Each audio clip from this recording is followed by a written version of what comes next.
Sheeran Khalji নীরব হল। একটু পরে একটা চাপা নিঃশ্বাস ফেলে বলল, আমাদের বংশটাও সেপাইয়েরই বংশ ছিল। তা লক্ষ্য করে বখতিয়ার খলজি বলল, সেপাইয়ের বংশ ছিল মানে? সে অনেক কথা, মেহেরবানি করে সব কথাই বলুন আমাকে। সেই বংশের আপনার কি হলো, আর এখন এ কাঠ কাটছেন কেন?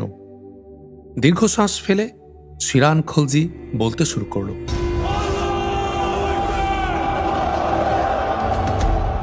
আমাদের পরিবার তুর্কিস্তানের পুরাতন পরিবার।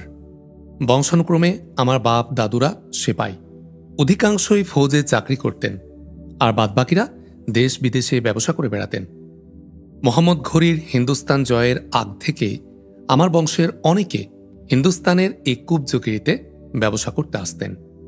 সেই সুবাদে এই বন্দরে মালামাল নিয়ে আমরা দুই ভাইও আসি এবং ওখানেই বসতি স্থাপন করি। কেন তুর্কিস্তান ফেলে আপনারা এখানে এলেন কেন? তুর্কিস্তানে কেউ আর এখন নেই আমাদের। আমার বাপ চাচারা সকলে ইরাকের সরকারি ফৌজে নকরি করতেন। কয়েক বছর আগে এক লড়াইয়ে সবাই তারা শাহাদাত বরণ করলেন।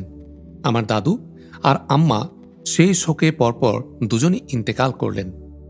আমাদের দুই ভাইয়ের বেজায় আগ্রহ থাকা সত্ত্বেও তারা আমাদের কিছুতেই ফৌজে যেতে দেননি।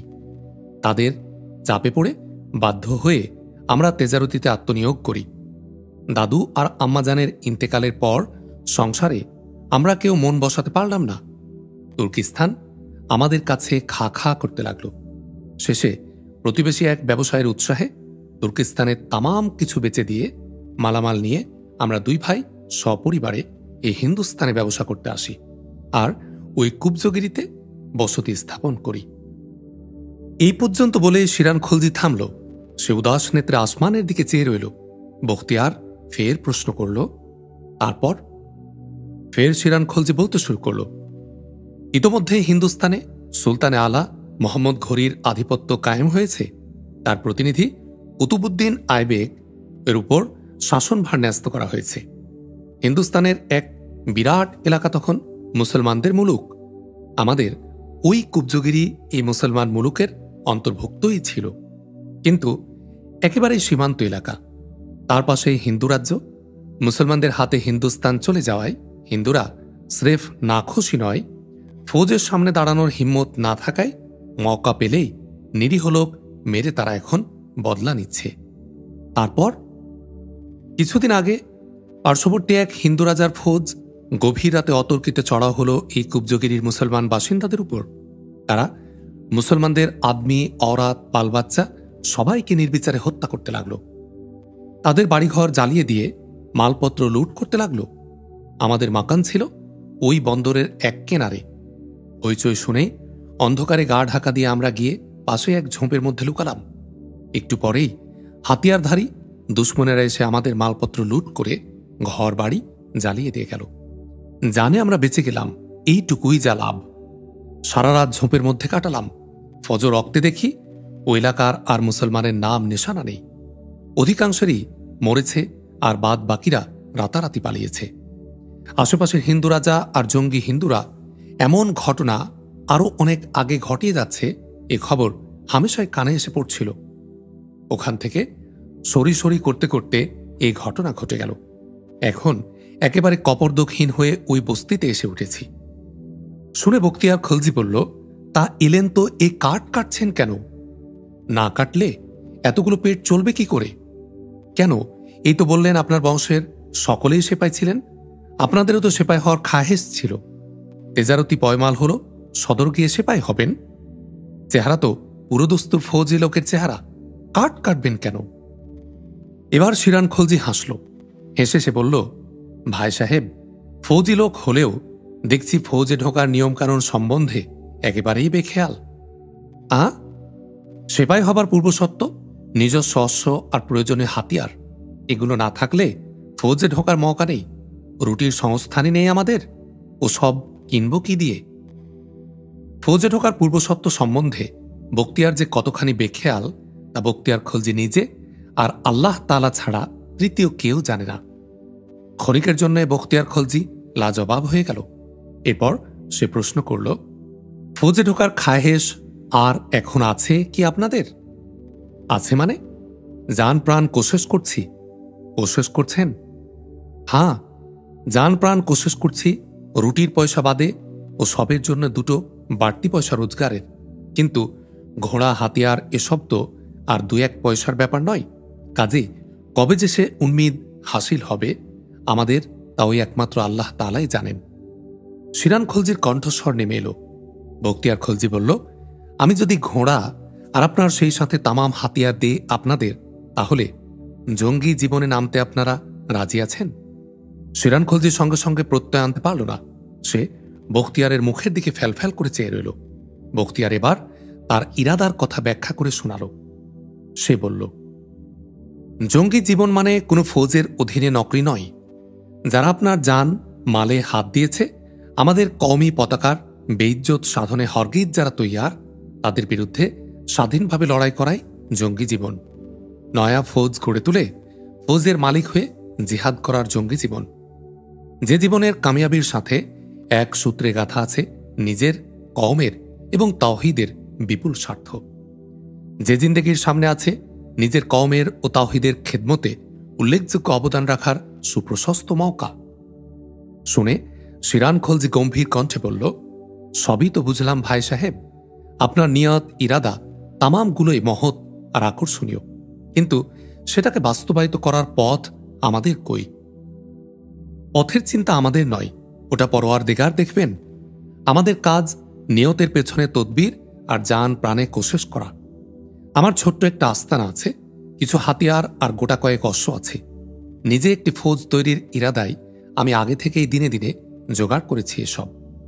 অতপর দিলার আর দেয়া অর্থের প্রতি ইঙ্গিত করে বলল, আর এই তো দেখছেন, আরও কিছু অশ্ব আর হাতিয়ার কেনার সংস্থান আল্লাহ তাআলা ছাপ্পড় ফেড়ে দিয়েছেন। নিজেরও কিছু সঞ্চয় আছে আমার। এবার অপাস গিয়ে কিছু বেতনভুক্ত সেপায় জোগাড় করে ছোটখাটো বাহিনী তৈয়ার করব একটা।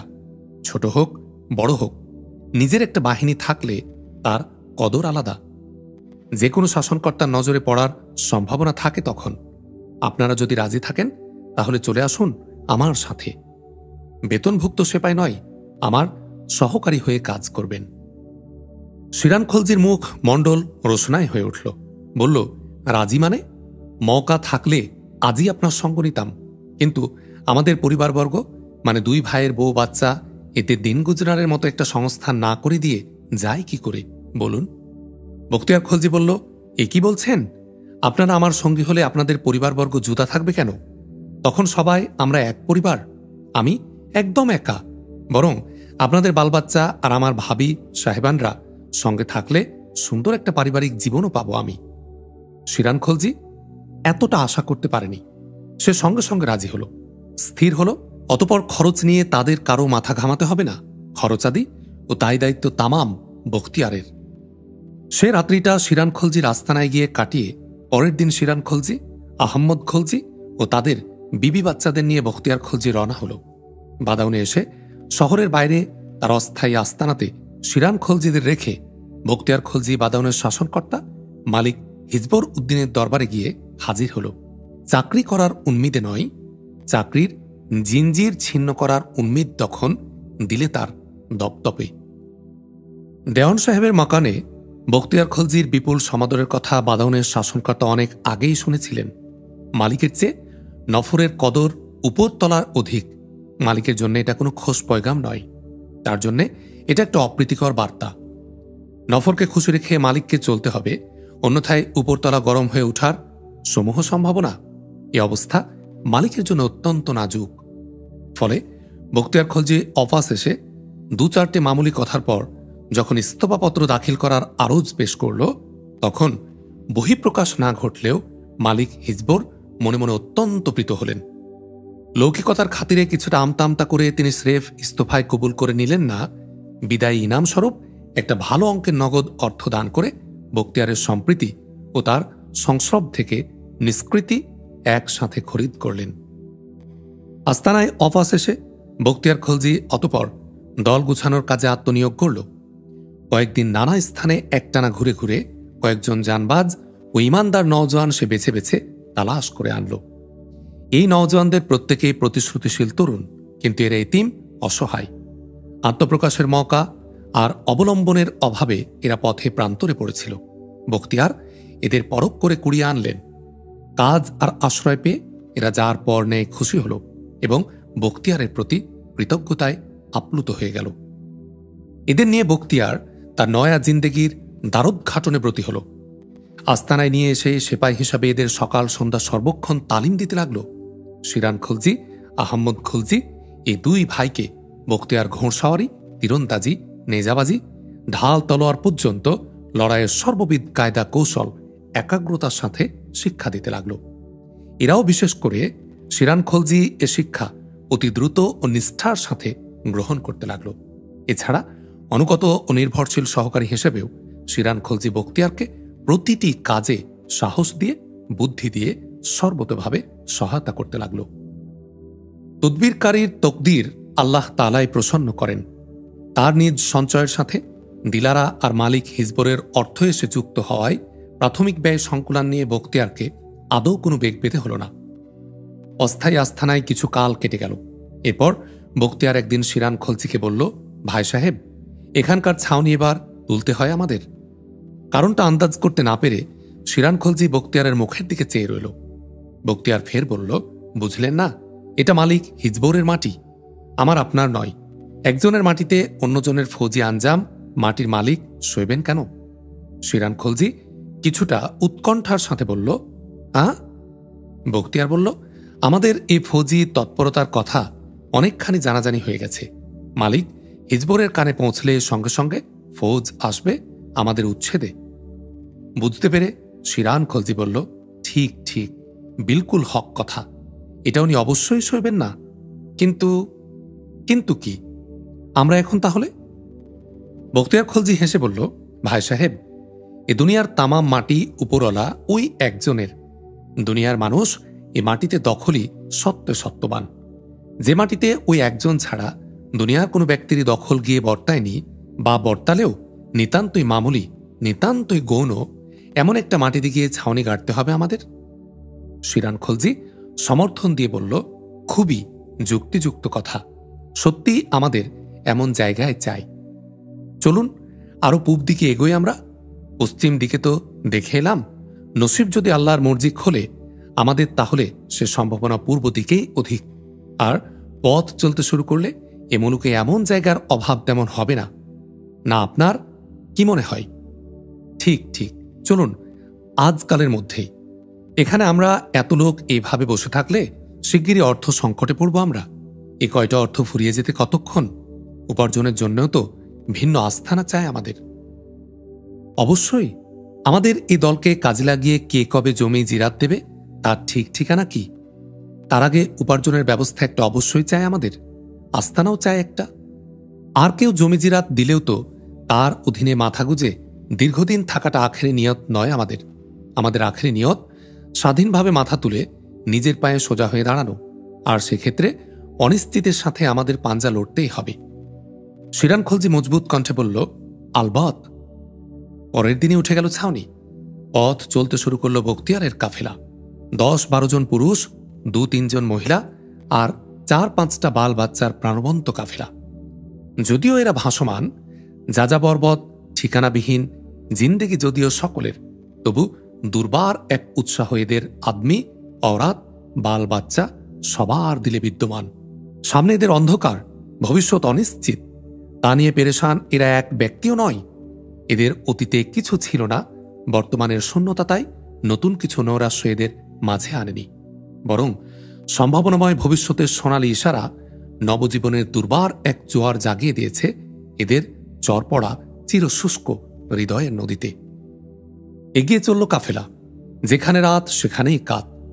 পথের মাঝে রাত্রিযাপন করতে করতে বখতিয়ারের উৎসাহী এই কাফেলাটি অযোধ্যার সীমান্তে এসে হাজির হল। জায়গাটিও পছন্দ হল সকলের। পাশে এক ক্ষীণকায়া স্রোতস্বিনী, গোগরা নদীর বিস্তীর্ণ এক শাখা। ভূখণ্ড অসমতল, উঁচু নিচু, পরিত্যক্ত, কাঁটাগাছ আর গুল্মলতায় ঢাকা বিস্তীর্ণ এক এলাকা। মাঝে মাঝে কোথা বিচ্ছিন্ন বৃক্ষরাজি, ডালপালা আর পাতার বহর প্রায় বৃক্ষে হালকা।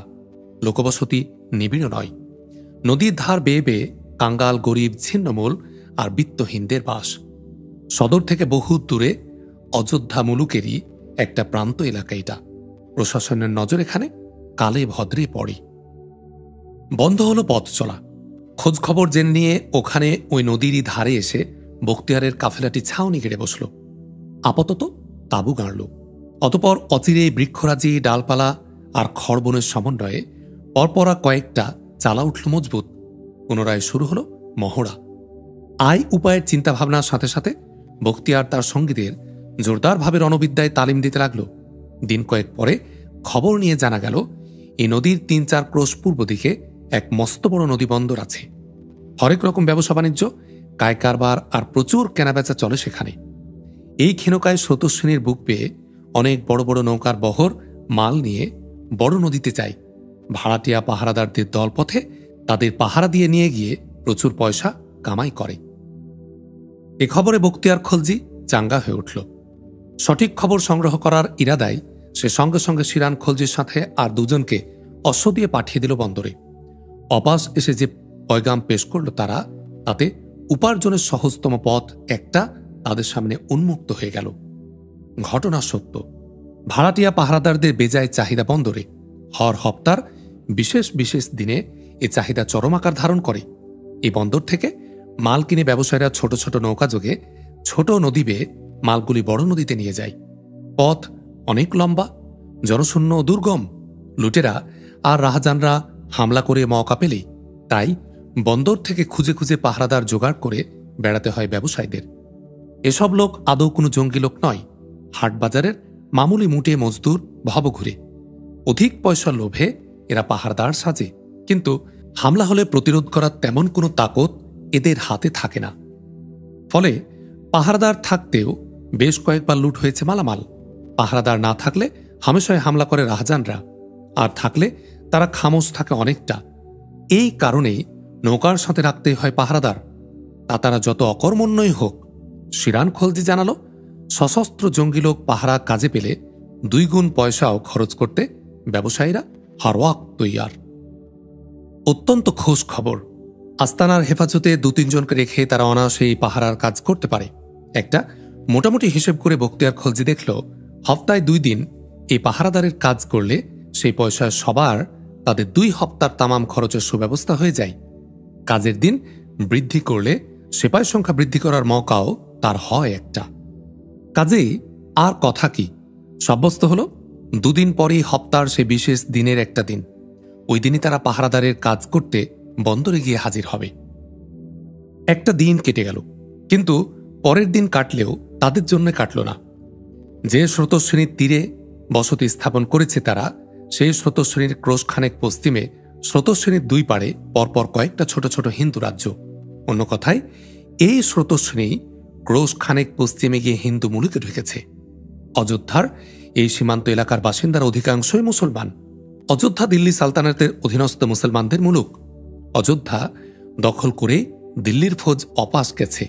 অন্যদিকে ব্যস্ত থাকায় এদিকে আর নজর দিতে পারেনি। অযোধ্যার শাসনকর্তা মালিক হুসামুদ্দিন বহি আক্রমণ প্রতিরোধ ও অভ্যন্তরীণ শাসন ব্যবস্থা সুদৃঢ় করতেই ব্যস্ত আছেন। পার্শ্ববর্তী এই সমস্ত হিন্দু রাজ্যের বিরুদ্ধে শক্ত কোনো পদক্ষেপ নেয়ার অবকাশ তিনি পাননি। বিশেষ করে অযোধ্যার পূর্ব প্রান্তের তামাম মুলুকই হিন্দু মুলুক এবং তাদের উৎপাত এত বেশি ব্যাপক যে অযোধ্যার পূর্ব সীমানা হেফাজত করা হুসাম উদ্দিনের পক্ষে একটা সার্বক্ষণিক ঝামেলা হয়ে দাঁড়িয়েছে। ফলে তাকে ওই দিকেই হারওয়াক নজর রাখতে হচ্ছে। এই সুযোগে অযোধ্যার পশ্চিম দিকে এই সমস্ত ক্ষুদ্র ক্ষুদ্র হিন্দু মুলুকের অধিবাসীরা অযোধ্যার এই দিকের সীমান্তবর্তী মুসলমানদের উপর ইদানিং হামেশায় হামলার পর হামলা শুরু করেছে।